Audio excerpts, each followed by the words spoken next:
Alright team, the British Film Institute's confiscated my red coat this week after the fiasco of my slagging off Tinker Tailor last week.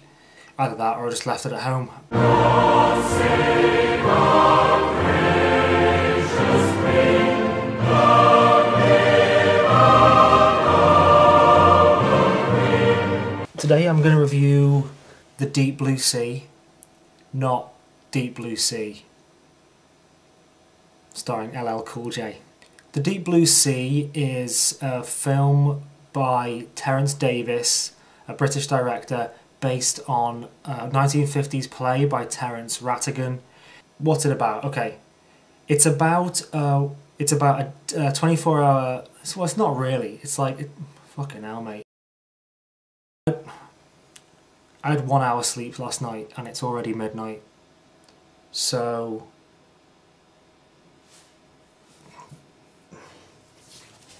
Alright, it's about a woman played by Rachel Weisz who leaves her husband, who is a older guy who is a judge and a knight, and she leaves him for a younger, dashing, former World War II flying ace who's all chocks away, spiff spoff, bish bash boff, you know, like what ho, Charlie and all that. She lives with him and that, but obviously it's not her accustomed lifestyle. She's not living in the opulence. She's living in like a grim 1950s bedsit. The film starts with Rachel Weisz's attempted suicide in that classic 1950s way of trying to gas yourself with your gas fire. The more modern way is to shoot everyone you know and then blow your own head off. I didn't think it was satisfactorily explained why she wanted to top herself. There's a point where her boyfriend comes back and he realises he's forgotten her birthday, and then you think, oh, like, and I'm sure there's other reasons to it, like, you know, her life is not going well apart from that. But if that was like the straw that broke the camel's back, it suddenly makes it seem a little bit like there's never a good reason to top yourself.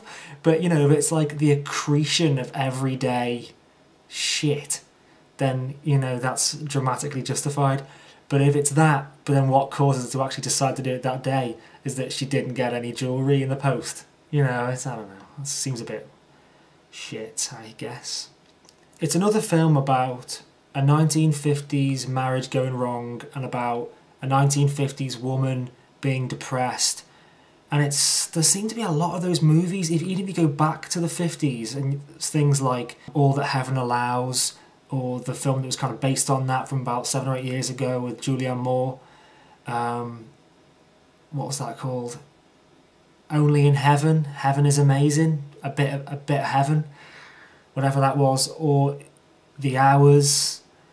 Or Revolutionary Road. It seems to be whenever you want to show a marriage going tits up and people not being able to talk about their feelings, and women being misunderstood by their husbands and, you know, living a life of domestic drudgery, it always seems that they focus on the 50s, and I wonder whether, they've been doing that for a few decades, and I wonder whether that's really fair. So I asked my grandma, who was a 1950s housewife, if she would talk to me about it. So in the 1950s, my grandma went with my granddad, who worked as an accountant for a sugar firm, to Peru. And so it wasn't a typical British 1950s. It was, I guess, more of an American-style 1950s. There were lots of Americans there, and, you know, the American 1950s are sort of symbolised more by progress, I guess. White picket fences. Maybe everything looks great on the outside, but on the inside, maybe it isn't so great. Whereas the British 1950s is more sort of like grotty post-war. We're still rationing. The country's bankrupt. Everything's blown up because of the Blitz.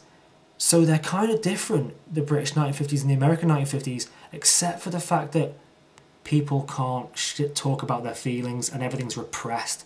But anyway, I talked to my grandma about it. She didn't want to come on camera, but she gave me this statement about her experience of the 1950s, and so this is her answer to the question that I posed her. Does it distress you in any way that cinematic depictions of 1950s housewives seem so skewed? So this is what she said. I'm not bothered. I spent the afternoons drinking gin and tonics, reclining under an olive tree. A maid looked after the children, except for a month in the summer when I let her paddle up the Amazon to visit her tribe. So, as you can see, 1950s housewives don't give a shit. She says that. She probably had a shit time. She was up to her eyeballs on tranquilizers. Okay, so back to the film. It was good. The acting's good. It was entertaining. If, you know, you don't mind films that are, you know, about talking.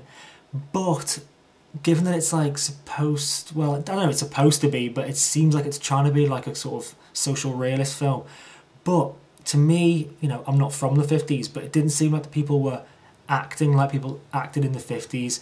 So there's lots of big arguments in the street between women and men, and you know, people who were married to judges probably didn't argue in the street in the 50s. It just doesn't really seem like that would happen.